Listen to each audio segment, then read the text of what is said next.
Love it. Multi-factor authentication.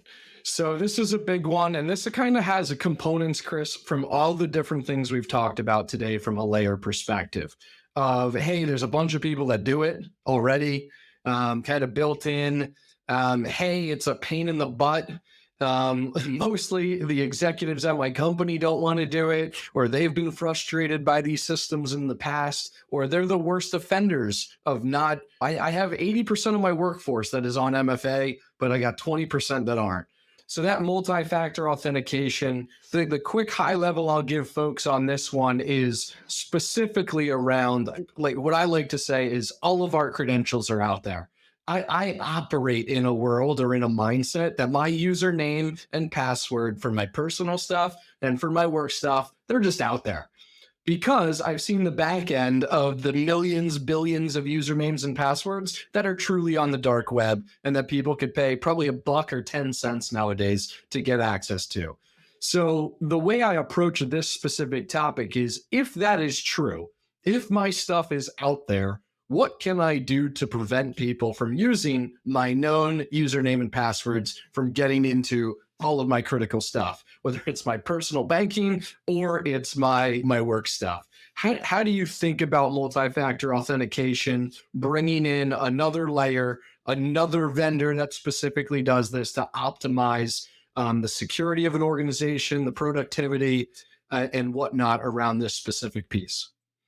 You're right. Everybody's username and passwords, unless you came up with something just now, it's probably somewhat out there, right? And the dark web is a scary place in the internet, but this is where that kind of business happens. Meaning, this is where criminals trade username and passwords for some sort of money, right?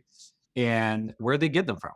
They get them from all kinds of different sources. There might be a, let's say, some service that he used had some compromise, had some breach in the past, and the email address that he used for that was your corporate email address. Where the way humans work is that we like to use the same password in many different places, right? So there's a high chance that he used the same password over there, and then that system got compromised, and there's literally Excel file, CSV file with a lot of username and password. So as you can see, the systems that were compromised, Anthony, those are not the systems that you work with or you own or you're protecting, let's say, on your network, right? Those are some third-party systems, but they happen to contain the username and password that it's probably applicable to the system, to your business. So now this username and password exists somewhere out there. And now the only thing that I have to do is just spend a couple bucks and get that. So now I get a hold of that database of passwords, and I can start trying things. I can start trying that with Office 365, with your remote access, with the VPNs,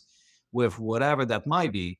And very often, these criminals end up being pretty effective, pretty successful actually with. So what happens is multi-factor authentication is another layer of authentication. It might be a token, a physical token that you may own that displays 6 digits, or it might be an app on the phone.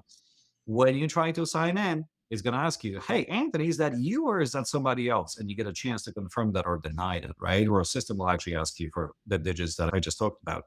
So that is something that it's not even 2023 thing right now. It's been around for the longest amount of time, actually, for probably decades at this point.